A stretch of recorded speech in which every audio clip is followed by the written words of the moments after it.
এক ভিডিও হানা বাবা জীবন বিকে দেন বাবা বাদ দেন। আমরা বিচার চাই যেন আর যেও কেন এই প্রতারণা যাতে শিকার না হয়। এই পরিবার না খাইয়ে আছে এখন বর্তমান অবস্থা। এই এলাকাতে 5 জন, এখন আমরা সবাই গ্রামবাসী সবাই আমরা আতঙ্কিত, এদের নিয়ে টেনশনে আছি। মানিক দালালে 20 লক্ষ টাকা হাতে নিছে, এখন সে বেশি লাইছে মাফিয়ার হাতে, এখন 30 লক্ষ টাকা চাইতেছে। উন্নত জীবনের স্বপ্ন নিয়ে যাওয়ার কথা ছিল ইতালিতে, মানব পাচারকারী দালালের খপ্পরে ঠাঁই এখন লিবিয়ার মানব পাচারকারী চক্রের বন্দি শিবিরে। চলছে নির্যাতন, প্রতিনিয়ত চাওয়া হচ্ছে মুক্তিপণ না দিলে হুমকি আসছে জীবননাশের। প্রিয়জনের জীবন বাঁচানোর আকুতি ভুক্তভোগী কুমিল্লার মনোহরগঞ্জ উপজেলার 6 যুবকের পরিবারে। এদিকে জমি বিক্রি ও ঋণ করে লাখ লাখ টাকা দিয়ে নিঃস্ব তারা। HM মহিউদ্দিনের পাঠানো তথ্যচিত্রের রিপোর্ট।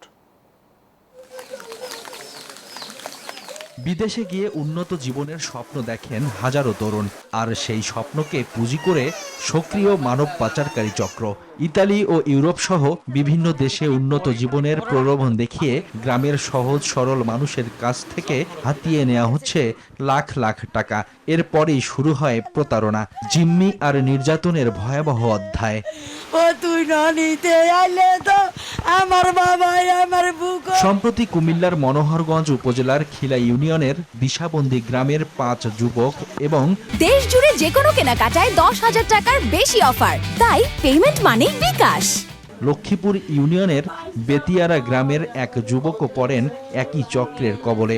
লিবিয়া প্রবাসী দালাল মানিক মিয়া ইতালি পাঠানোর আশ্বাসে তাদের কাছ থেকে বিপুল পরিমাণ টাকা নিয়ে লিবিয়ায় মানব পাচারকারী চক্রের হাতে তুলে দেওয়ার অভিযোগ উঠেছে।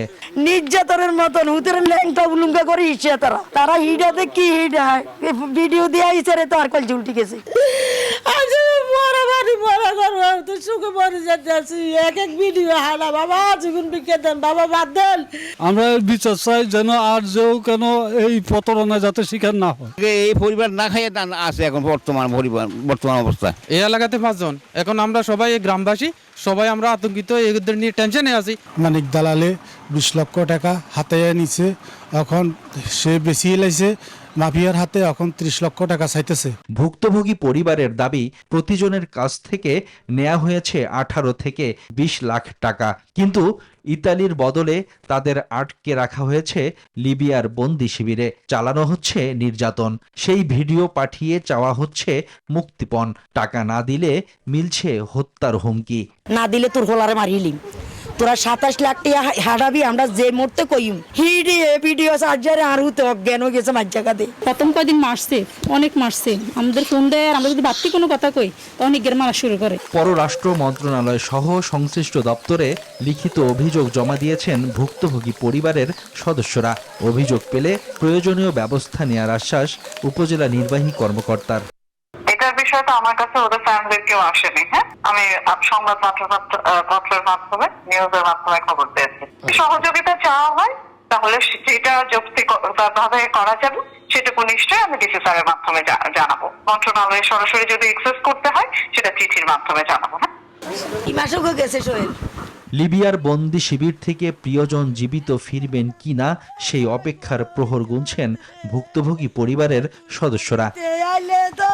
আমার বাবাই আমার বুক। Desk report, news 24।